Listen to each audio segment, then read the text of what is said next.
Assalamualaikum warahmatullahi wabarakatuh. Sebelumnya perkenalkan, nama saya Ahmad Hanifdurmen. Saya dari mahasiswa Universitas Aisyah Yogyakarta, jurusan fisioterapi. Pada kesempatan kali ini saya akan menjelaskan tentang yang pertama ada landasan hukum fisioterapi dalam berpraktek di rumah sakit, dan yang kedua saya akan memaparkan tentang apa itu STR, SIP, dan sistem kredensial dan jati diri fisioterapi. Dan yang ketiga, di sini saya akan memaparkan standar penanganan fisioterapi pada pasien COVID yang sesuai aturan IV yang diterbitkan pada bulan Maret 2020. Lalu yang keempat, di sini saya akan memaparkan cita-cita saya dan dalam berkarir sebagai fisioterapi.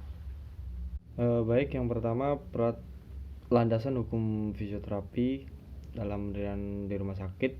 Yang pertama yaitu Permenkes nomor 65 tahun 2015 tentang standar pelayanan fisioterapi, yang mana di sini ada 6 pasal. Sebagai contoh, pada pasal 1 di sini terdapat pada pasal 1 ayat 2 dijelaskan fisioterapi adalah bentuk pelayanan kesehatan yang ditujukan kepada individu dan atau kelompok untuk mengembangkan, memelihara, dan memulihkan gerak dan fungsi tubuh sepanjang rentang kehidupan dengan menggunakan penanganan secara manual, peningkatan gerak, ataupun dengan peralatan fisik, elektroterapis, dan mekanis, pelatihan fungsi, dan komunikasi. Dan pada pasal 2C, memberikan pelindungan dan kepastian hukum bagi fisioterapi dalam menyelenggarakan pelayanan fisioterapi. Dan pada pasal 3, standar pelayanan fisioterapi meliputi penyelenggaraan pelayanan, manajemen pelayanan, dan sumber daya. Dan untuk pasal 4 pada ayat 3, pembinaan dan pengawasan sebagaimana dimaksud pada ayat 1 ditunjukkan untuk meningkatkan mutu pelayanan fisioterapi dan mengembangkan pelayanan fisioterapi yang efisien dan efektif. Lalu pasal 5, Keputusan Menteri Kesehatan nomor 378 Permenkes SK 4 2008 tentang pedoman pelayanan rehabilitasi medik di rumah sakit sepanjang mengatur pelayanan fisioterapi. Dan kemudian pada pasal 6 disebutkan peraturan menteri ini mulai berlaku pada tanggal diundangkan agar setiap orang mengetahuinya, memerintahkan pengundangan peraturan menteri ini dengan penempatannya dalam Berita Negara Republik Indonesia. Baik, untuk landasan hukum yang kedua ada Peraturan Menteri Kesehatan Republik Indonesia nomor 80 tahun 2013 tentang penyelenggaraan pekerja dan praktek fisioterapi. Pada bab 1 ada ketentuan umum. Pasal 1, dalam peraturan menteri ini yang dimaksud dengan fasilitas kesehatan adalah tempat yang digunakan untuk menyelenggarakan upaya pelayanan kesehatan baik promotif, preventif, kuratif maupun rehabilitatif yang dilakukan oleh pemerintah daerah dan atau masyarakat. Surat tanda registrasi fisioterapi yang selanjutnya disingkat STRF adalah bukti tertulis yang diberikan oleh pemerintah kepada fisioterapi yang telah memiliki sertifikat kompetensi sesuai ketentuan peraturan perundang-undangan. Surat izin praktek fisioterapi yang selanjutnya disingkat SIPF adalah bukti tertulis pemberian kewenangan untuk menjalankan praktek pelayanan fisioterapi secara mandiri dan atau pada fasilitas pelayanan kesehatan. Surat izin kerja fisioterapi yang selanjutnya disingkat SIKF adalah bukti tertulis pemberian kewenangan untuk menjalankan pekerjaan fisioterapi pada fasilitas pelayanan kesehatan. Standar profesi fisioterapi adalah batasan kemampuan minimal yang harus dimiliki atau dikuasai oleh fisioterapi untuk dapat melaksanakan pekerjaan dan praktek pelayanan fisioterapi secara profesional yang diatur oleh organisasi profesi. Kemudian pada pasal 2 Permenkes nomor 80 tahun 2013, dalam peraturan menteri ini diatur segala sesuatu yang berkaitan dengan tindakan yang harus dilakukan oleh fisioterapi dalam melaksanakan pekerjaan dan praktek pelayanan fisioterapi. Di sini bab 2 perizinan bagian ke-1 kualifikasi fisioterapi pasal 3. Berdasarkan pendidikannya, fisioterapi dikualifikasikan sebagai berikut. Yang pertama ada fisioterapi ahli madya, yang kedua ada fisioterapi sarjana sains terapan, fisioterapis profesi, dan fisioterapis spesialis. Fisioterapis ahli madya ini sebagaimana yang dimaksud pada pasal 1 huruf A merupakan lulusan program diploma 3 fisioterapi sesuai dengan ketentuan peraturan perundang-undangan. Kemudian fisioterapi sarjana sains terapan sebagaimana dimaksud pada pasal 1 huruf B merupakan lulusan program diploma 4 atau sarjana terapan fisioterapi sesuai dengan ketentuan peraturan perundang-undangan.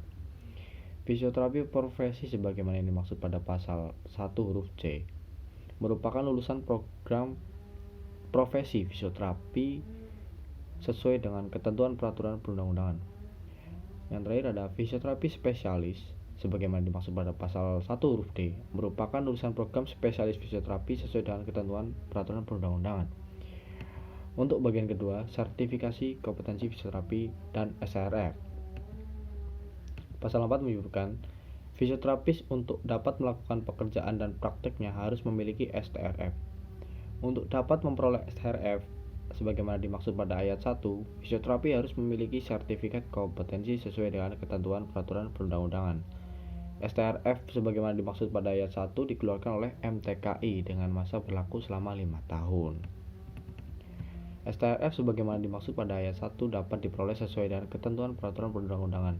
Contoh STRF sebagaimana tercantum dalam formulir 1 terlampir yang merupakan bagian tidak terpisahkan dari peraturan menteri ini. Baik, pada Permenkes nomor 80 tahun 2013 ini disebutkan pada pasal 16, dalam menjalankan praktek fisioterapi memiliki kewenangan untuk melakukan pelayanan fisioterapi yang meliputi asesmen fisioterapi, yang meliputi pemeriksaan dan evaluasi, dan kemudian ada diagnosis fisioterapi, perencanaan intervensi fisioterapi, dan evaluasi, reevaluasi atau reassessment atau revisi.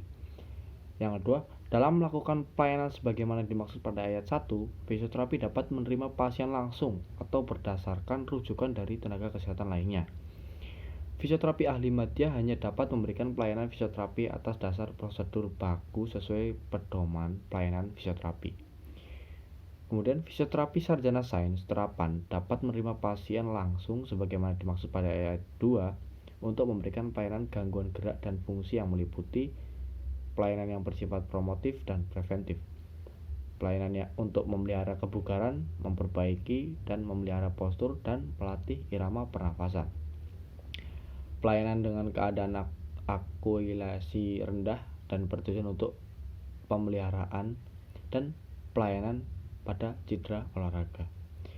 Kemudian pemberian pelayanan selain pelayanan sebagaimana dimaksud pada ayat 4 termasuk yang berkaitan dengan pengobatan, penyembuhan, dan pemulihan kesehatan atas rujukan tenaga kesehatan lain hanya dapat dilakukan oleh fisioterapis sarjana sains terapan dengan supervisi fisioterapi profesi atau fisioterapi spesialis. Fisioterapi profesi dapat menerima pasien langsung sebagaimana dimaksud ayat 2 untuk memberikan pelayanan gangguan gerak dan fungsi tubuh pada organ dan atau sistem neuromuskular, muskuloskeletal, kardiovaskular, dan respirasi serta integumen sepanjang rentang kehidupan. Fisioterapi spesialis dapat menerima pasien langsung sebagaimana dimaksud ayat 2 untuk memberikan pelayanan gangguan gerak dan fungsi tubuh berdasarkan spesialisnya. Lalu pada pasal 19 Permenkes nomor 80 tahun 2013 disebutkan dalam melaksanakan pelayanan fisioterapi, fisioterapi mempunyai hak. Ada 5 hak. Yang pertama, memperoleh perlindungan hukum dalam melaksanakan pelayanan fisioterapi sesuai dengan standar profesi fisioterapi. Yang kedua, memperoleh informasi yang lengkap dan jujur dari pasien dan atau keluarganya. Yang ketiga, melaksanakan pelayanan sesuai dengan kompetensi. Yang keempat, menerima imbalan jasa profesi, dan yang terakhir memperoleh jaminan perlindungan terhadap resiko kerja yang berkaitan dengan tugasnya sesuai dengan ketentuan peraturan perundang-undangan. Selanjutnya saya akan memaparkan tentang STR, SIP, sistem kredensial, dan jati diri fisioterapi. Dalam berpraktek memiliki landasan di mana seorang fisioterapi yang berpraktek merupakan lulusan profesi fisioterapi yang harus memiliki STR atau SIP. STR sendiri itu surat tanda registrasi bukti tertulis yang diberikan oleh pemerintah kepada fisioterapi yang telah memiliki sertifikat kompetensi sesuai ketentuan peraturan perundang-undangan. STR ini bisa didapatkan di Dinas Kesehatan setempat.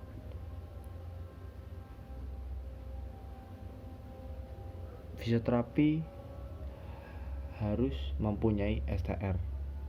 Jika tidak, maka tidak bisa bekerja.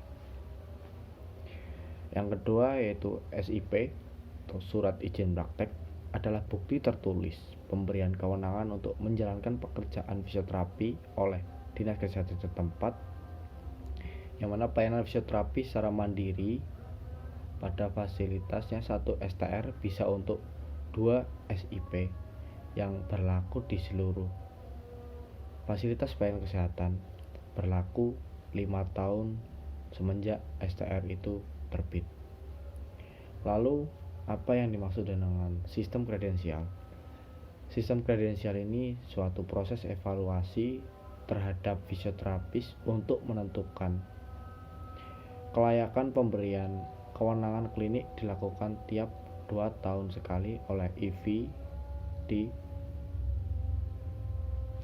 lapangan dengan praktek fisioterapi. Di sistem kredensial ini merupakan bentuk akreditasi dari untuk rumah sakit seperti itu. Kemudian untuk sejarah fisioterapi di Indonesia, dimulainya pendidikan fisioterapi di Indonesia. Di Indonesia, fisioterapi dimulai sejak tahun 1956 untuk pertama kalinya di Rehabilitasi Sentrum Profesor Dr. Suharso Solo, sekolah perawat fisioterapi yang diikuti oleh ratus utusan dari rumah sakit dan orang yang telah berpengalaman dalam bidang keperawatan selama 2 tahun dan memiliki ijazah SMP. Kemudian pada tahun 1957 didirikan sekolah asisten fisioterapi. Perkembangan selanjutnya berdiri Akademi Keperawatan Fisioterapi pada tahun 1967 sampai 1970. Awal berdirinya Akademi Fisioterapi Murni Non Keperawatan pada tahun 1970 di Solo, Jawa Tengah. Baik, di sini saya akan memaparkan standar penanganan fisioterapi pada pasien COVID sesuai surat edaran IV pada bulan Maret 2020. Untuk yang pertama, perlindungan utama adalah menjaga kebersihan tangan, cukup cuci tangan dan jaga jarak 1-2 meter dengan orang lain bila berada di area pasien seperti selasar, koridor, ruang tunggu pasien, dan ruang publik, area administrasi di klinik, puskesmas, rawat jalan, rawat inap yang tidak berkontak dengan pasien dalam pengawasan PDP. Untuk penggunaan alat pelindung diri atau APD, setiap area, kasus dan penderita yang satu dengan yang lainnya berbeda. Jadi penggunaan APD setiap area, kasus dan penderita yang satu dengan yang lainnya itu berbeda. Pertama-tama harus dilakukan pemeriksaan sekilas pasien. Pastikan pasien tidak ada keluhan demam, batuk, pilek, atau sesak napas. Bila mana ditemukan pasien dengan kondisi klinis demikian, maka dipisahkan dan dilakukan screening lebih jauh kewaspadaan COVID oleh petugas yang menggunakan APD. Untuk fisioterapi yang bertugas di ruang isolasi pinere, maka APD yang harus digunakan setelah cuci tangan adalah yang pertama apron atau gown atau coverall jumpsuit. Yang kedua ada penutup kepala bila tidak menggunakan coverall jumpsuit atau bergo. Yang ketiga ada sepatu tertutup atau boot atau shoes cover. Yang keempat ada Google kacamata ketika ada resiko percikan cairan tubuh. Yang kelima ada gunakan visor. Lalu yang keenam ada sarung tangan atau handscoon dilepaskan segera setelah selesai tindakan. Yang kemudian ada masker N9. Lalu ada sarung tangan luar. Bila mana pasien yang ditangani lebih dari satu, maka sarung tangan, masker, bedah, gown dilapis sesuai jumlah pasien, karena terapi dilakukan satu waktu dengan satu cover all saja, jadi harus berlapis-lapis gitu.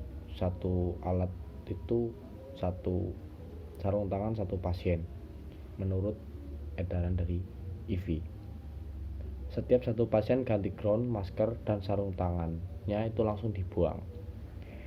Dan setelah selesai dilakukan pelepasan APD sesuai urutan, itu melakukan yang pertama disinfektan sarung tangan bagian luar dengan hand drop alkohol atau cuci tangan dengan hand sanitizer. Yang kedua, disinfektan sepatu boot bila pakai sepatu boot. Yang ketiga, lepaskan sarung tangan bagian luar, lepaskan visor, buka sepatu boot, buka apron, gown, cover all jumpsuit. Disinfektan sarung tangan, lepaskan kacamata pelindung atau Google, lepaskan masker N95, disinfektan sarung tangan, lepaskan sarung tangan, lakukan cuci tangan dengan sabun dan air mengalir, keringkan, lalu lepaskan sus cover dekat kamar mandi. Kemudian lakukan kebersihan diri, mandi, dan keramas.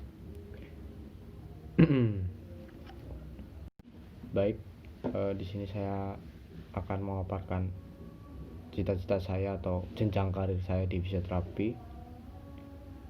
Yang saya ingin menjadi fisioterapi pada perusahaan atau fisioterapi dengan mendalami ilmu K3 kesehatan keselamatan kerja, dan saya berharap saya bisa bekerja di sebuah perusahaan atau sebuah pertambangan, karena cita-cita saya memang dari dulu itu bukan fisioterapi.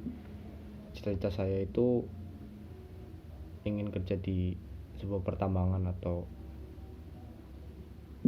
seperti di Pertamina seperti itu.